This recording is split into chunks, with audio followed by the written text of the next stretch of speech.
त्यांच्याविषयीचं आकर्षण तुमच्या आमच्या मनात उत्पन्न होईल, याच्याकरता संसाराविषयीचं आणि देवा संतांविषयीचं वर्णन वेगवेगळं आढळून येतं, आपल्याला ऐकायला पाहायला दिसतं. तसं सगळीकडे राजा जिथे जिथे जात होता तिथे तिथे भगवान श्रीकृष्णाविषयी त्याला चांगलंच ऐकायला भेटायला, की देवाने पांडवावर किती उपकार केले, भगवंत कसे प्रजेचं पालन करत होते, पांडवांचं कसं कसं रक्षण केलं. मग सहजच एखाद्या माणसाला, एखाद्या गेलेल्या माणसाविषयी जर एखाद्यानं सांगितलं बा या माणसाने तुझ्या आजोबाला, तुझ्या पंजोबाला, तुझ्या खापर पंजोबाला लई मदत केलेली, खूप सांभाळलेलं आहे, कष्टातून बाहेर काढलेलं आहे, आपोआपच त्या माणसाविषयी आदराचा भाव निर्माण होतो. राजाला यत्र तत्र भगवंताचं चरित्र ऐकायला भेटायला लागलं, परिणाम भगवंताविषयी प्रेम उत्पन्न व्हायला लागलं.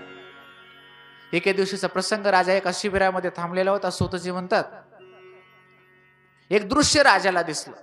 दृश्य असं होतं, एक बैल एकाच पायावर उभा होता, त्याच्या डोळ्यात पाणी होतं, बाकीचे 3 पाय त्याचे जखमी झालेले होते, त्याच्या बाजूला गाय उभी होती, गायीच्या डोळ्यात पाणी होतं. त्या दोघांचा संवाद राजा ऐकू लागला. धर्म उवाच, तो बैल त्या गाईला म्हणतो, पादैर नूनम सोच शिमैक पाद महात्मानामा वृषलेर भोक्षमानम. ही आई, तो बैल म्हणजे धर्म आणि ती गाय म्हणजे पृथ्वी, या दोघांचा संवाद होता. आपल्या आईच्या अर्थात पृथ्वीच्या डोळ्यातलं पाणी पाहून धर्म अर्थात तो बैल त्या गाईला अर्थात आईला उद्देशून विचारतो, पादैर नूनम सोच शिमैक पादम. आई, माझे 3 पाय नष्ट झाले, एकच पाय चांगला राहिला, हे पाहून तर तुला वेदना होत नाही, हे पाहून तर तुझ्या डोळ्यात पाणी नाही. आत्मानामा वृषलेर भोक्षमानम, की कलियुगामध्ये तुझ्यावरती नास्तिकांचं राज्य येईल, नास्तिक तुझ्यावरती आधिपत्य गाजवतील, हे तुला आता समजले, म्हणून तर तुझ्या डोळ्यात पाणी नाही. प्रजा त्रस्त होईल म्हणून तर रडतेस, रडत नाहीस ना. देवतांना यज्ञाची आहुती भेटणार नाही म्हणून तर रडत नाहीस ना. ऋतुचक्र बिघडणार, लोक धर्म करणार नाहीत म्हणून तर तुझ्या डोळ्यात पाणी नाही, म्हणून तर रडत नाहीस ना. तो धर्म त्या पृथ्वीला विचारतो. अनेक अंगाने विचारलं. पृथ्वी फार उत्तर देते, शांत. आत्मनम चानुशोचामी भवंतम चामरोत्तमम देवान पितॄन ऋषीन साधून सर्वान वर्णास्तथा आश्रमान. सांगितलं, धर्मा, हे पुत्र, माझ्या डोळ्यात पाणी फक्त आणि फक्त माझ्यासाठी नाहीये, मला माझंही भविष्य किती बेकार असणार हे दिसतंय. आत्मानम चानुशोचामी, कलियुगामध्ये माझ्यावरती शासन करणारे नास्तिक असतील, अधार्मिक असतील, पापी राहतील, हे मला आता कळायले. आतापर्यंत धर्माची संस्थापना करून भगवंत माझ्या शरीरावर माझ्यावर विराजमान होते, याचा मला आनंद होता. आता भगवंत स्वतः मला गेले, आता अधर्म यायला वेळ लागणार नाही, कली यायला वेळ लागणार नाही, मला भविष्य दिसते, म्हणून माझ्या डोळ्यात पाणी आहे.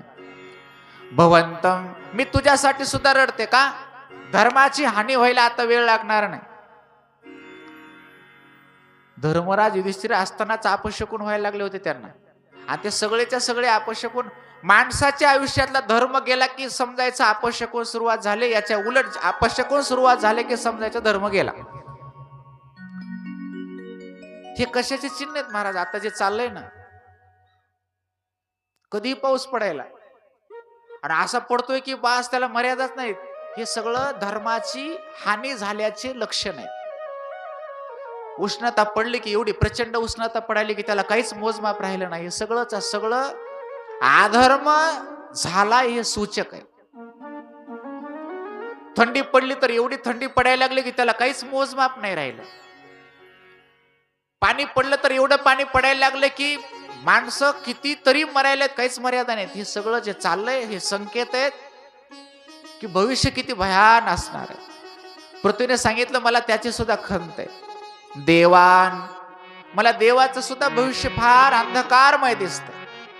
आतापर्यंत परीक्षित सारखे राजे झाले, त्यांनी राजसूय अश्वमेध मोठमोठे यज्ञ केले, त्या यज्ञाच्या माध्यमातून देवतांपर्यंत आहुती गेल्या, त्या देवतांना तो आहुतीचा भाग प्राप्त झाला, त्यांना सामर्थ्य प्राप्त झाला. आता यज्ञ बंद होणार, आणि यज्ञ बंद झाले तर देवाचं सामर्थ्य कमी होणार. देवाला देवत्व आणणारं कोण आहे? देवाला देवत्व माणूस आणत असतो, लक्षात ठेवा. खोलेश्वर भगवंताच्या ठिकाणी जी शक्ती आहे, ती शक्ती तुमच्या आचरणातून तिथं आलेली आहे, लक्षात ठेवा. तुम्ही पावित्र्य जपता, तुम्ही त्याची आराधना करता, म्हणून ती शक्ती अबाधित आहे. ज्या दिवशी आपलं आचरण बिघडायला लागेल, ज्या दिवशी आपल्या हातून उपासना व्हायची बंद होईल, ज्या दिवशी आपली उपासना वाम मार्गाला जाईल, त्या दिवशी खोलेश्वर भगवंताचं सामर्थ्य ते राहणार नाही जे आज आहे. आपण पाहतो बऱ्याच ठिकाणची जी प्रसिद्ध देवता होत्या, त्यांचं देवत्व आज राहिलेलं नाहीये. का? कुठलंही ठिकाण घ्या, दगडाच्या मूर्ती देवत्व आणणारे तुम्ही आम्ही बा. सामान्य रूपाने ते सगळीकडे आहे, पण त्या सामान्य देवाला विशेष देवत्व आणणारं जर कोणी असेल तर ते जीव आहे, तो माणूस आहे. तुमचं आमचं वागणे, तुम्ही आम्ही केलेली त्याची उपासना आहे, तुम्ही आम्ही आचरण केलेलं सत्कर्म आहे. आणि जोपर्यंत हे आहे तोपर्यंत देवाच्या ठिकाणी देवत्व आहे, तीर्थाच्या ठिकाणी तीर्थत्व आहे. ज्या दिवशी तुमचं आमचं आचरण समाप्त झालं, तुमचं आमचं वागणं बिघडलं, तुमचे आमचे पाय वाम मार्गाला गेले, त्या दिवशी देवाच्या ठिकाणी असणारं देवत्व राहणार नाही, तीर्थाच्या ठिकाणी असणारं तीर्थत्व राहणार नाही. पृथ्वी सांगते, देवान मला देवाचं सुद्धा भविष्य अंधकारमय दिसतंय कलियुगामध्ये. त्यांना कोणी आहुती देणार नाही, त्यांच्या नावाने कोणी यज्ञ कधी करणार नाही, काही करणार नाही. पितृन मला पितरांचं सुद्धा भविष्य अंधकारमय दिसतंय. पितरांचा उद्धार होईल, पितरांच्या निमित्ताने जर पिंडदान श्राद्ध तर्पण झालं तर. आणि कलियुगामध्ये जर श्राद्ध तर्पण पिंडदान ह्या गोष्टी जर बंद व्हायला लागल्या तर पितरांचा उद्धार होणार नाही. पिंडदान जर लुप्त झालं, भगवंताने अर्जुनाने सांगितलंय, पतंते पितरो हेशाम लुप्त पिंडोदक क्रिया. पिंडदान जर लुप्त झालं तर पितरांचा पतन व्हायला काय वेळ लागणार आहे. पितृन मला ते भविष्य दिसते म्हणून आज माझ्या डोळ्यात पाणी आहे. साधून साधूचं सुद्धा भविष्य येते, पे साधूचं भविष्य नाही, पण साधूच्या संदर्भात समाजाचं काय असेल ते मला आज दिसते म्हणून माझ्या डोळ्यात पाणी आहे म्हटलं. सगळ्या वर्ण आश्रमाचं भविष्य मला अंधारात दिसतं. माणूस म्हणून जन्माला येणाऱ्या प्रत्येक जीवाविषयी आज मला दुःख आहे की त्याचं भविष्य कसं असेल सांगता येत नाही. का? कलियुगाचा आरंभ झालेला आहे म्हणून माझ्या डोळ्यात पाणी. पृथ्वीने तिच्या रडण्याचं कारण सांगितलं, तिच्या वेदना काय आहेत, तिच्या डोळ्यात पाणी का आहे. हा संवाद राजा परीक्षित ऐकत होता.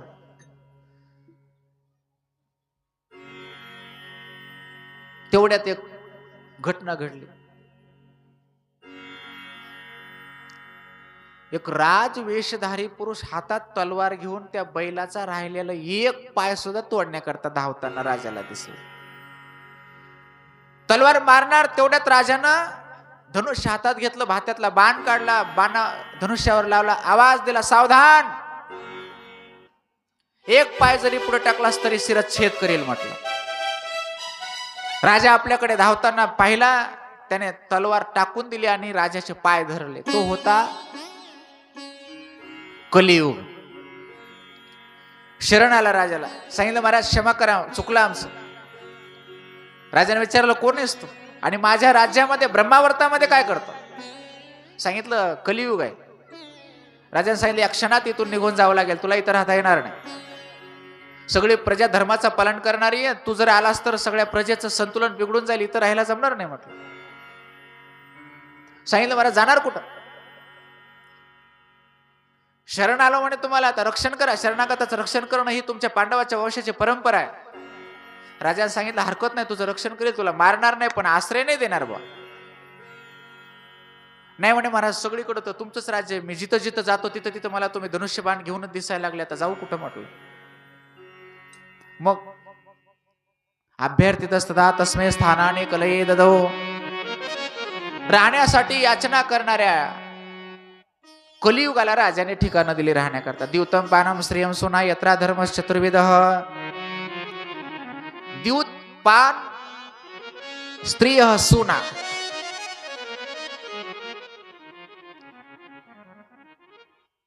ही ठिकाणं दिली.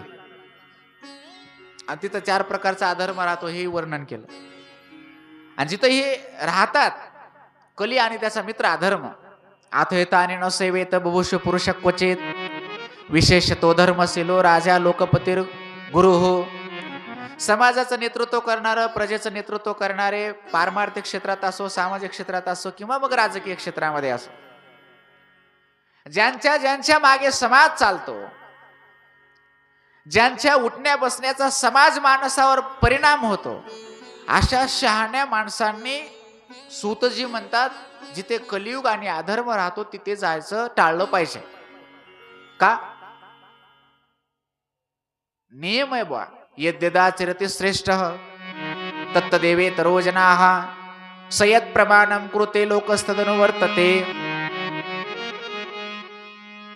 येथ वडील जे जे करीती तया हा नियम आहे म्हणून सांगितलं शहाण्या माणसाने जाऊ नये. कलियुगाला राहण्यासाठी ठिकाण दिलं. राजाच्या आज्ञेने परवानगीने कलियुग अगोदर आरंभाला ठरलेल्या ठिकाणी राहू लागला.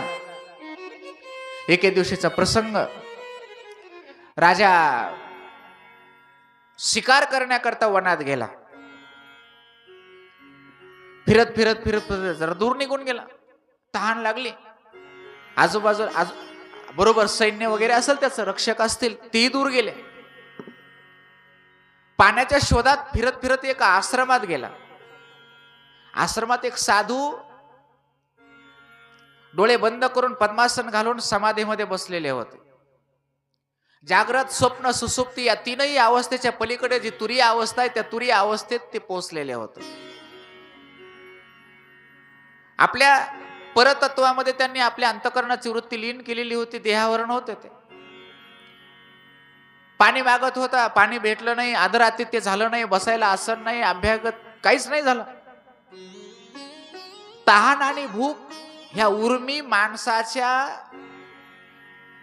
स्मृतीचा नाश करतात. तहानलेला, भुकेलेला माणूस वृत्तीवर राहत नाही. त्याच्या बुद्धीवरचा ताबा गेलेला असतो. बघा तुम्ही, एखाद्याला भूक लागलेली असं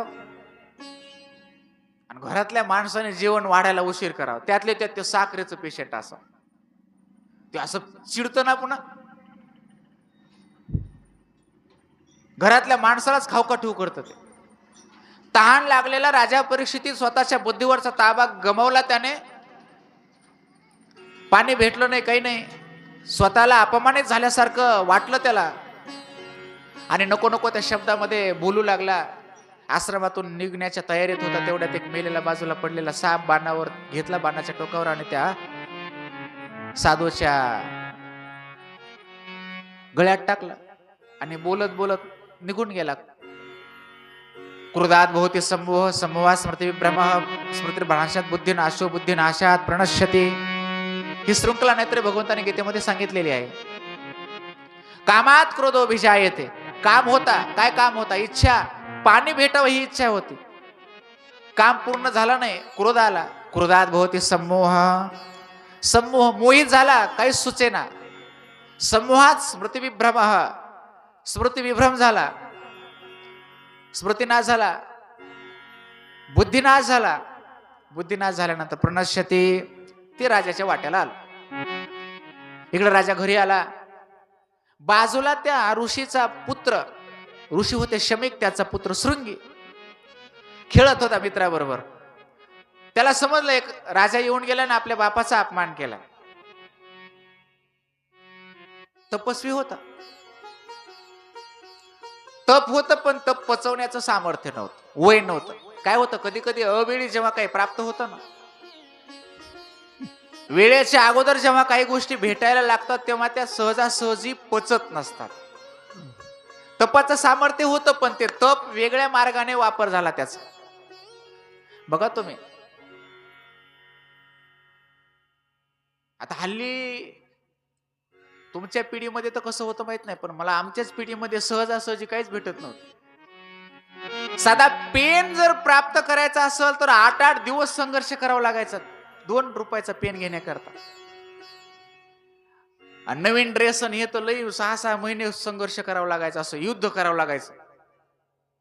हल्ली आणि त्याचं महत्वही तेव्हा होतं मग तसं. हल्ली लिहिलं या सगळं आपल्या अपत्यांना मायबाप देतात, त्याचं काही महत्व राहिलेलं नाही.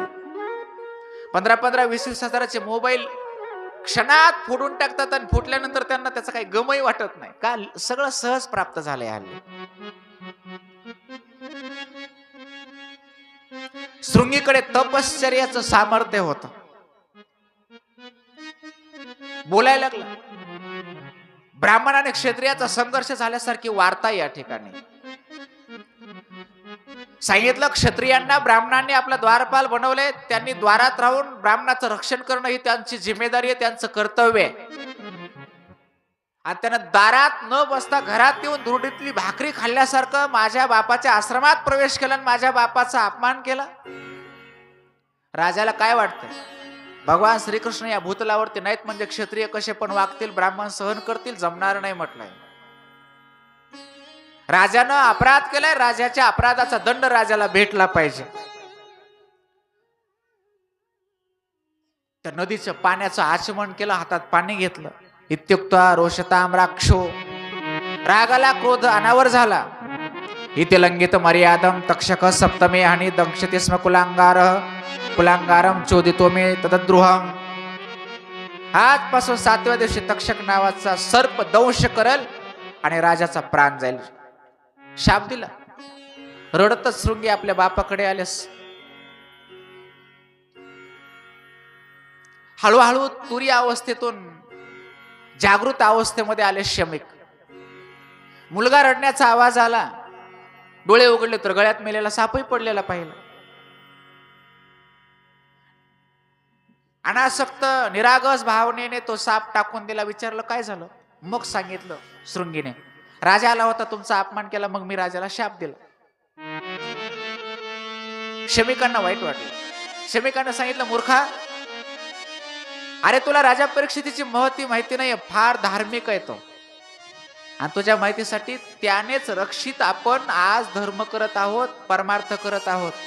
त्याचे आपल्यावर तुमचे आमच्या खूप उपकार आहेत म्हटलं. तू त्याला शाप दिलास, हे तू काय बरं केलं नाहीस म्हटलं. चुकीला चूक म्हणण्याचं सुद्धा सामर्थ्य पाहिजे, लक्षात ठेवा. आपण चुकीला चूक म्हणतो, पण आपल्या माणसाने केलेल्या चुकीला चूक म्हणण्याचं धाडस आपण करत नाही. पोटचा पोरगा होता म्हणून मग माझ्या पोरानं केलं ते बरोबर आहे असं म्हणता आलं असतं शमिकांना, पण त्यांनी सांगितलं नाही, तू चूक केलीस, अपराध केलास. पोटचा पोरगा जरी असला, चूक करणारा आपल्या जवळचा जरी असला, चूक करणारा आपल्या घरातला जरी असला, चुकीला चूक म्हणण्याचं धाडस ज्याच्याकडे आहे, खऱ्या अर्थाने साहसी आज तोच आहे बा. खरा साहसी कोण, खरा धाडसी कोण?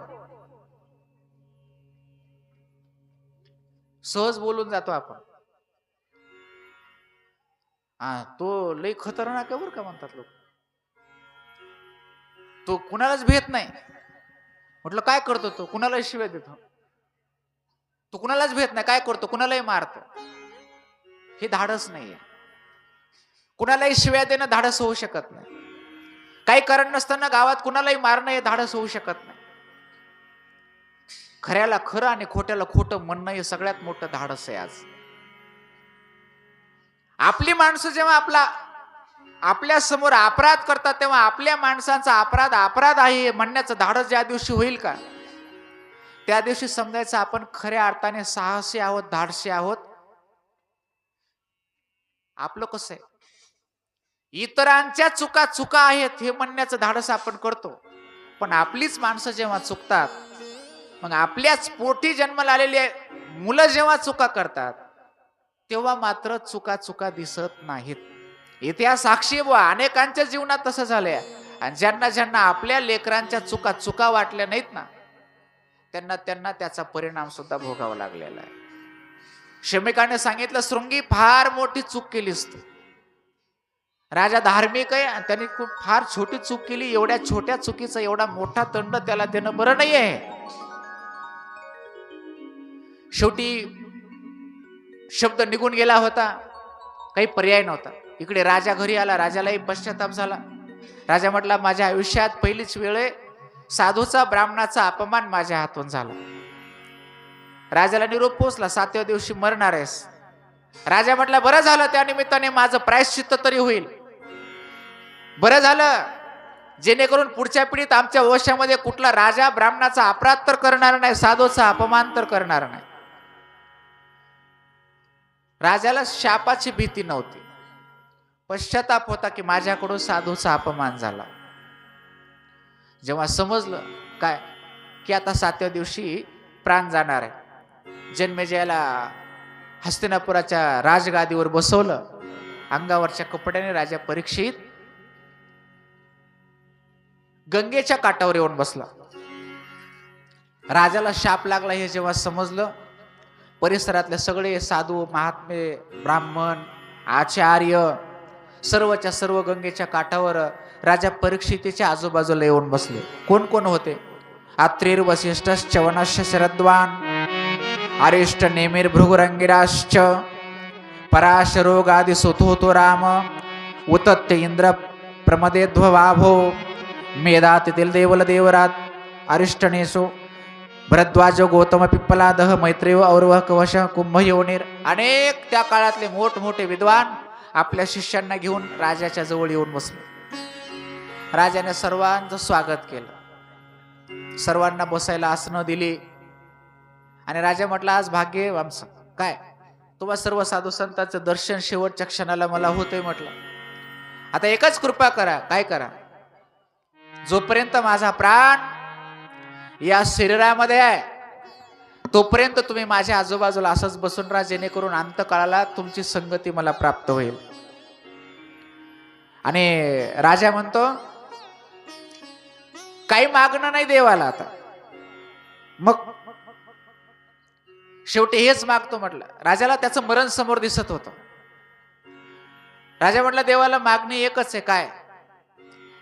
ज्या ज्या जन्मात भविष्यात मी जाईल देवानं फक्त त्याची आठवण ठेवावी आणि तुमच्यासारख्या साधूचा संग द्यावा, जेणेकरून त्याची आठवण राहील. बाकी काही मागायचं नाही म्हटलं. तुम्हाला विनंती म्हटलं आता तुम्ही काय करा, भगवंताचं चरित्र मला सांगा. तेवढ्यात एक आश्चर्य घटलं. तत्रा भगवत भगवान व्यासपुत्र यदृच्छया गामट.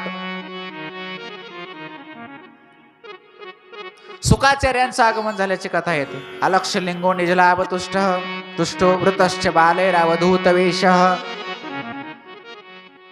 छोटे छोटे मुलं त्यांच्या पाठीमाग शब्दध्वनी करत करत, स्त्रिया छोटे बालक, आणि त्यांच्या पुढे हे सुखाचार्य दिगंबरम वक्त्र विकिरण केश.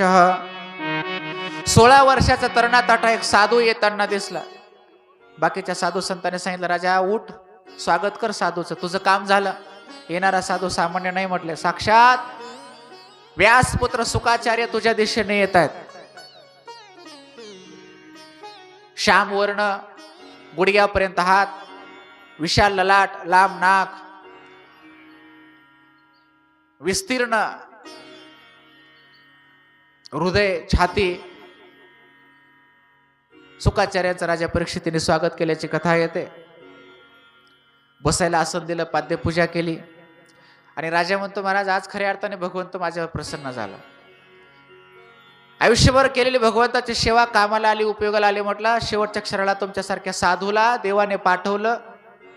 तुमच्यासारखे साधू स्वतः होऊन माझ्या उद्धाराकरता येतात. ही देवाची कृपा नाही तर काय. म्हटलं देवाची कृपा जीवात्म्यावर वेगवेगळ्या अंगाने होत असते. कुठल्या अंगाने देव कृपा करेल काही सांगता येत नाही. जगत असताना चांगली माणसं आपल्या आयुष्यात आली तर समजावं देवाची कृपा आहे, देवाने चांगली माणसं आपल्याला पाठवली. संसारामध्ये जर आपल्या पोटी जन्माला आलेली आपत्य चांगली निघाले तर समजावं देवाची कृपा आहे, देवाने चांगलं आपत्य आपल्या पोटी जन्माला घातलं. जगत असताना परमार्थाच्या मार्गावर आपले पाय पडत असतील समजावं देवाची कृपा आहे, देवानं आपले पाय चांगल्या मार्गावर लावायला सद्बुद्धी दिली.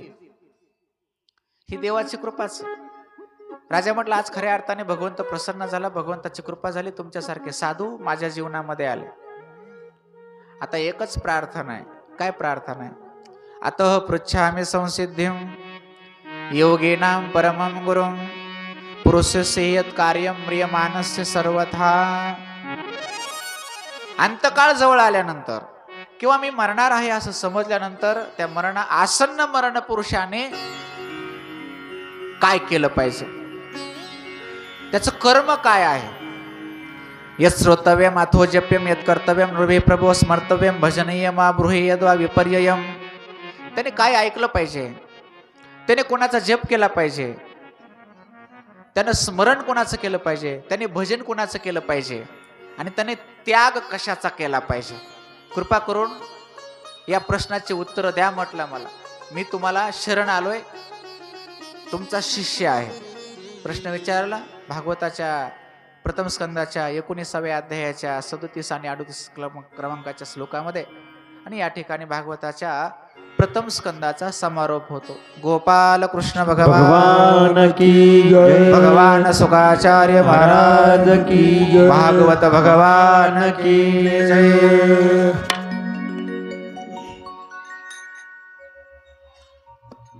भजन करू जरा 2 मिनिट.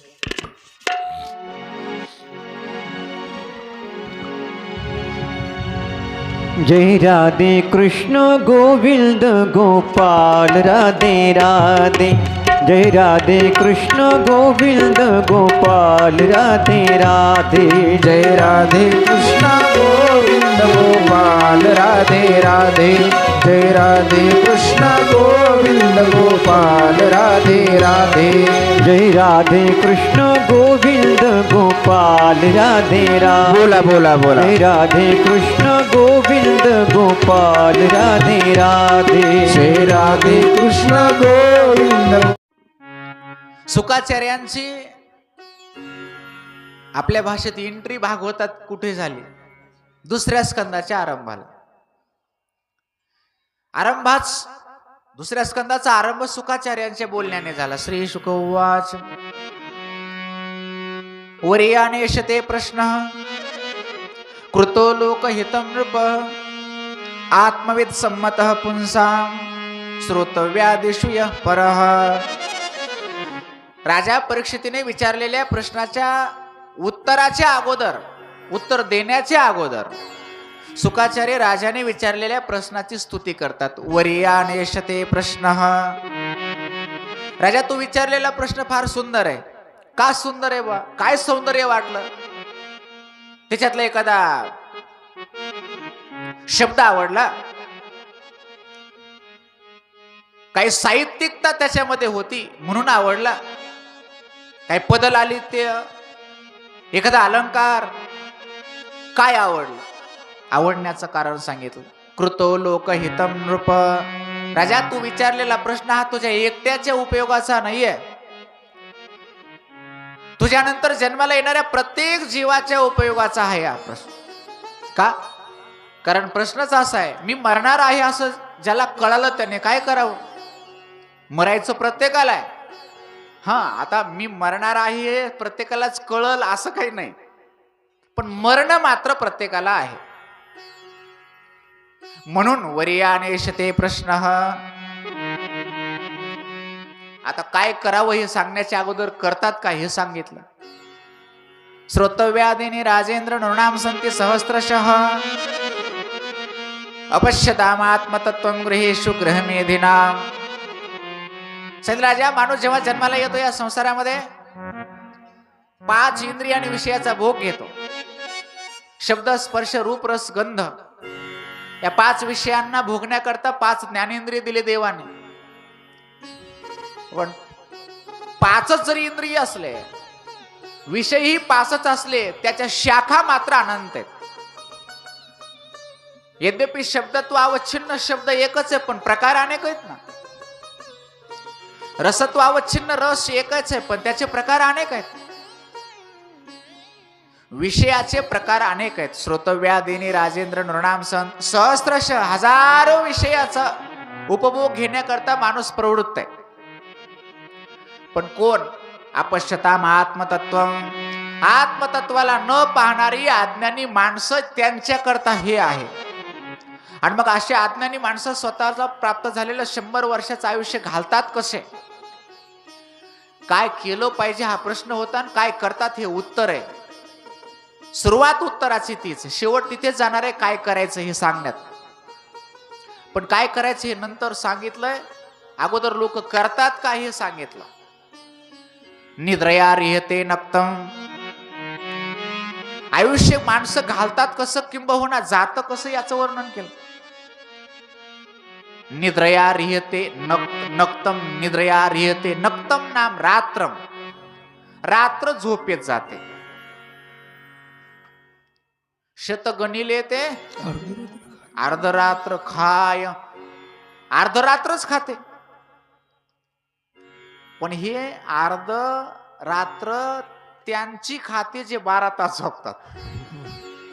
तुमची वार करायची नाही तशी. तुम्ही 4लाच उठता, झोपता 10 वाजता.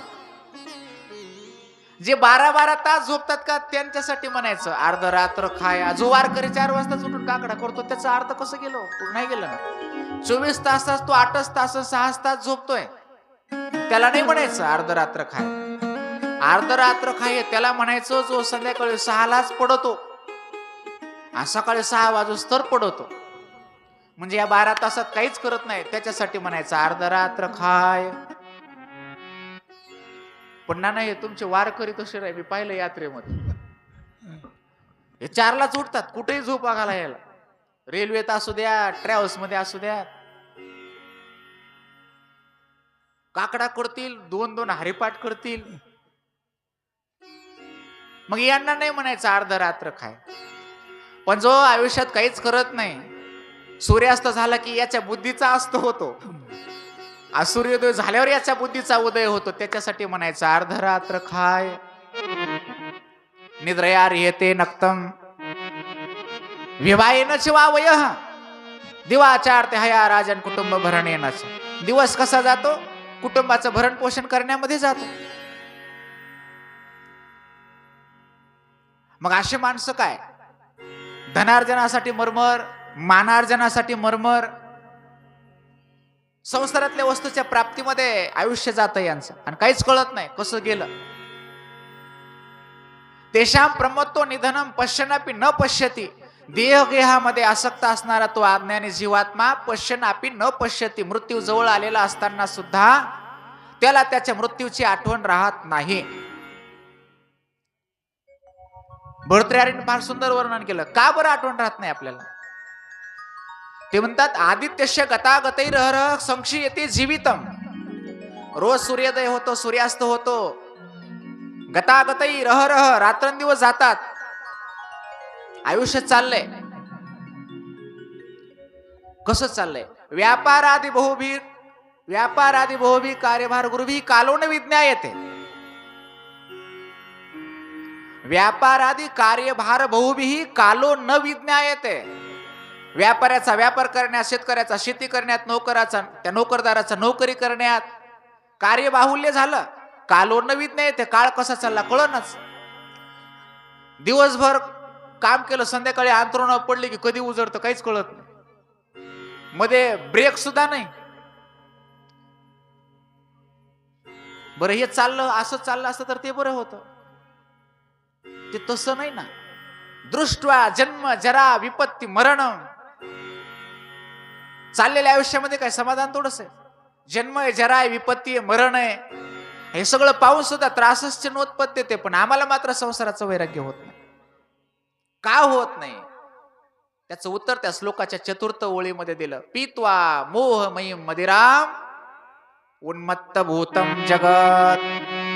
मोह नावाची मदिरा पिली आम्ही. मदिरा कुणी पिली? सगळ्यांनाच पिली. आता ही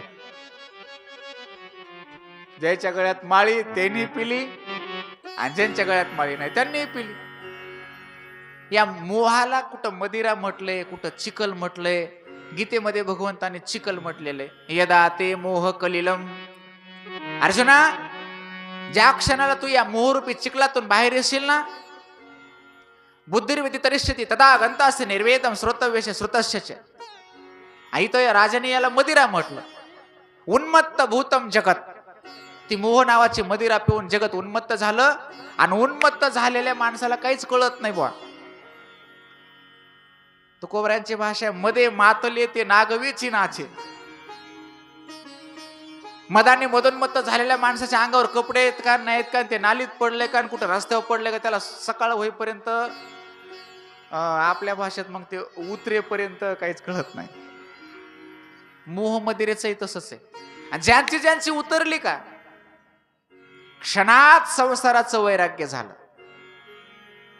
सुखाचार्य म्हणतात तेषाम निधनम पश्यन न पश्यते.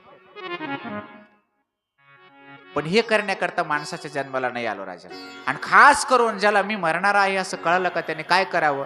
तस्मात भारत सर्वात्मा भगवान ईश्वरो हरिः श्रोतव्य कीर्तितव्यश्च स्मर्तव्यश्चता भयम.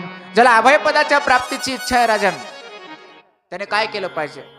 श्रोतव्य फक्त भगवंताच्या लीलाच श्रवण केल्या पाहिजे. स्मर्त कीर्तितव्य कीर्तन गायन करायची वेळ आली तर भगवंताच्या लीलांचंच केलं पाहिजे. स्मरण करण्याची वेळ आली तर फक्त भगवंताच्याच लीलांचं स्मरण केलं पाहिजे. याच्या व्यतिरिक्त काही केलं नाही पाहिजे. बोलायचं असेल देवाच्या संदर्भात, पाहायचं असेल तर देवालाच, काही करायचं असेल तर देवाच्या संदर्भातच करावं. या अनुषंगाने तुकोबरायांची भाषा आहे ना. बोलावा विठ्ठल, पहावा विठ्ठल, करावा विठ्ठल जीवभाव. याला म्हणायचं तस्मात भारत सर्वात्मा भगवान ईश्वर हरी श्रोतव्य कीर्तितव्यश्च स्मर्तव्यश्चता भयम. बरं का करायचं हे आयुष्यात त्याचंही कारण सांगितलं. एतावान सांख्य योगाभ्याम स्वधर्म परिनिष्ठया जन्मलाभ परमपुंसाम अंते नारायण स्मृती. हे जगत असताना का करायचं. अंते नारायण स्मृती. मरताना त्याची आठवण यावी याच्याकरता जगताना त्याची आठवण करायची. मरण जवळ आल्यावर त्याची आठवण यावी याच्याकरता जिवंत असताना त्याची आठवण करायची. मरताना त्याचं नाव मुखाला यावं याच्याकरता जिवंत असताना त्याचं नाव घ्यायचं. मरताना तो दिसावा म्हणून जिवंत असताना त्याला पाहायचं. मरताना त्याच्या लीला ऐकू याव्यात म्हणून जिवंत असताना त्याच्या लीला ऐकायच्या. आणि हाच आयुष्य जगण्याचा लाभ आहे बा. काय लाभ आहे. अंते नारायण स्मृती. हे शेवटी देवाची आठवण होणं येणं त्याचं नाव मुखाला येणं हे आयुष्यभर केलेल्या कर्माची फलश्रुती आहे. हा सगळ्यात मोठा लाभ आहे. तू विचारलं ना काय केलं पाहिजे तर देवाचं नाव घेतलं पाहिजे. तू विचारलं ना काय केलं पाहिजे भगवंताच्या कथा ऐकल्या पाहिजे. तू विचारलंस ना काय केलं पाहिजे तर त्याच्या लीला ऐकल्या पाहिजे. याच्या व्यतिरिक्त काही केलं नाही पाहिजे. सुखाचार्य राजा परीक्षितीला मी मरणार आहे असं ज्याला कळालं त्याने काय केलं पाहिजे हा प्रश्न विचारला होता. त्याचं उत्तर देऊ लागले. पुढे विस्तारपूर्वक तो उपदेश केलेला आहे. ती कथानकं आपल्याला पाहिजे आहेत. उद्याच्या कथेमध्ये आपण पाहणार आहोत. आज आपण याच ठिकाणी थांबणार आहोत. गोपाल कृष्ण भगवान की जय. भगवान सुखाचार्य महाराज की भागवत भगवान की जय.